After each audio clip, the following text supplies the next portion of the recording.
प्राचीन समय की बात है। एक चित्रभानु नामक शिकारी था।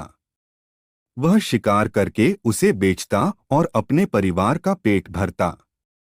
वह उसी नगर के एक साहूकार का कर्जदार था और आर्थिक तंगी के कारण समय पर उसका ऋण नहीं चुका पा रहा था, जिससे साहूकार को गुस्सा आ गया और शिकारी चित्रभानु को शिवमठ में बंदी बना लिया। संयोगवश उसी दिन मासिक शिवरात्रि थी। शिकारी चित्रभानु ने कहा, हे सेठ जी, मैं कल तक आपका ऋण चुका दूंगा।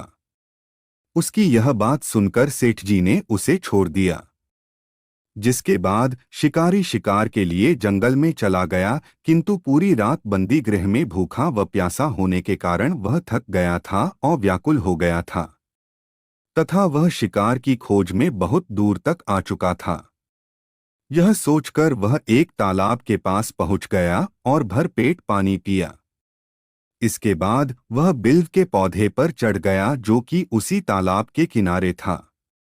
सूर्यास्त होने लगा तो उसने सोचा, आज तो रात जंगल में ही बितानी पड़ेगी। ऊपर से कोई शिकार भी नहीं कर पाया था जिसे बेचकर सेठ जी का ऋण चुका देता। उसी बिल्व पत्र के पेड़ के नीचे शिवलिंग की स्थापना हो रही थी, किंतु वह पूरी तरह बिल की पत्तियों से ढका होने के कारण उस शिकारी को दिखाई नहीं दिया। शिकारी चित्रभानु पेड़ पर बैठने के लिए बिल की टहनियां व पत्ते तोड़कर नीचे गिराने लगा। संयोगवश वो सभी टहनियान व पत्ते भगवान शिव के शिवलिंग पर गिरते रहे तथा शिकारी चित्रभानु रात्रि से लेकर पूरे दिन भर का भूखा प्यासा था, तो इस प्रकार उसका मासिक शिवरात्रि का व्रत हो गया। कुछ समय बाद उस तालाब पर पानी पीने के लिए एक गर्भवती हिरणी आई और पानी पीने लगी।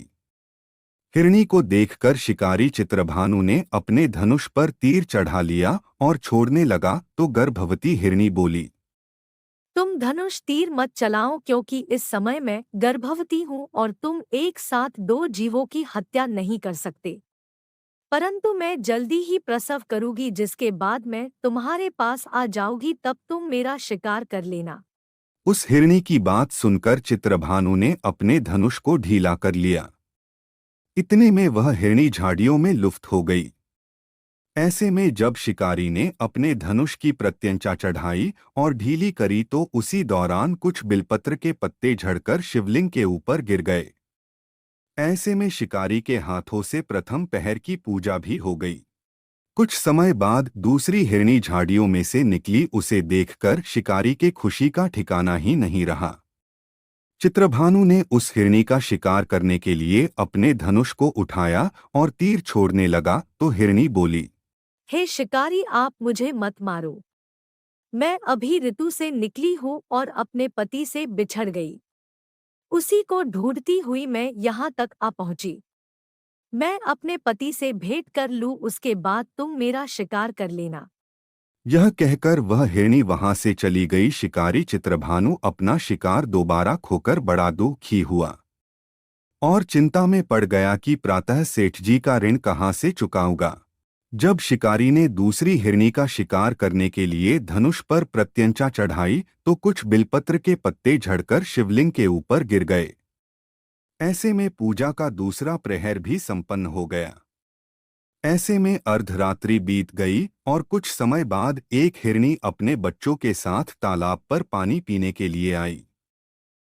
चित्रभानु ने जरा सी देरी नहीं की और धनुष पर प्रत्यंचा चढ़ाई और तीर को छोड़ने लगा। इतने में वह हिरणी बोली, हे शिकारी, आप मुझे अभी मत मारो। यदि मैं मर गई तो मेरे बच्चे अनाथ हाए जाएंगे। मैं इन बच्चों को इनके पिता के पास छोड़ आऊं, जिसके बाद तुम मेरा शिकार कर लेना। उस हिरणी की बात सुनकर शिकारी चित्रभानु जोर से हंसने लगा और कहा, सामने आए शिकार काए कैसे छोड़ सकता हूं। मैं इतना भी मूर्ख नहीं हूं, क्योंकि 2 बार मैंने अपना शिकार खो दिया है, अब तीसरी बार नहीं। हिरणी बोली, जिस प्रकार तुम्हें अपने बच्चों की चिंता सता रही है, उसी प्रकार मुझे अपने बच्चों की चिंता हो रही है। मैं इन्हें इनके पिता के पास छोड़कर वापस आ जाऊंगी, उसके बाद तुम मेरा शिकार कर लेना। मेरा विश्वास कीजिए शिकारी राज। हिरणी की बात सुनकर शिकारी को दया आ गई और उसने उसे जाने दिया। ऐसे में शिकारी के हाथों से तीसरे प्रहर की पूजा भी हो गई। कुछ समय बाद एक मृग वहां पर आया। उसे देखकर चित्रभानु ने अपना तीर धनुष उठाया और उसके शिकार के लिए छोड़ने लगा। तो वह मृग बड़ी नम्रता पूर्वक बोला, हे शिकारी, यदि तुमने मेरी तीनों पत्नियों और छोटे बच्चों को मार दिया तो मुझे भी मार दो, क्योंकि उनके बिना मेरा इस दुनिया में कोई नहीं है। यदि तुमने उनको नहीं मारा है तो जाने दो, क्योंकि मैं उन तीनों हिरनियों का पति हूं और वो मेरी ही तलाश कर रही हैं। यदि मैं उन्हें नहीं मिला तो वो सभी मर जाएंगे। मैं उन सभी से मिलने के बाद तुम्हारे पास आ जाऊंगा, जिसके बाद तुम मेरा शिकार कर सकते हो। उस मृग की बात सुनकर शिकारी को पूरी रात का घटनाचरक समझ आ गया और उसने पूरी बात उस मृग को बता दी। मेरी तीनों पत्नियां जिस प्रकार प्रण करके गई है उसी प्रकार वो वापस आ जाएगी, क्योंकि वो तीनों अपने वचन की पक्की है। और यदि मेरी मृत्यु हो गई तो वो तीनों अपने धर्म का पालन नहीं करेगी। मैं अपने पूरे परिवार के साथ शीघ्र ही तुम्हारे सामने आ जाऊंगा, कृपा करके अभी मुझे जाने दो। शिकारी चित्रभानु ने उस मृग को भी जाने दिया और इस प्रकार अनजाने में उस शिकारी से भगवान शिवजी की पूजा संपन्न हो गई, जिसके बाद शिकारी का हृदय बदल गया और उसके मन में भक्ति की भावना उत्पन्न हो गई। कुछ समय बाद मृग अपने पूरे परिवार अर्थात तीनों हिरनियों व बच्चों के साथ उस शिकारी के पास आ गया और कहा कि हम अपनी प्रतिज्ञा अनुसार यहाँ आ गए, अब आप हमारा शिकार कर सकते हैं।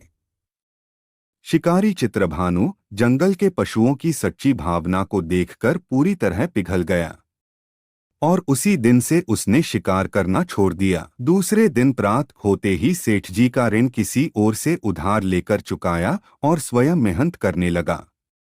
इसी प्रकार उसने अपने जीवन को अनमोल बनाया। जब शिकारी चित्रभानु की मृत्यु हुई तो उसे यमदूत लेने आए, किंतु शिवदूतों ने उन्हें भगा दिया और उसे शिवलोक ले गए। इसी प्रकार उसे मोक्ष की प्राप्ति हुई।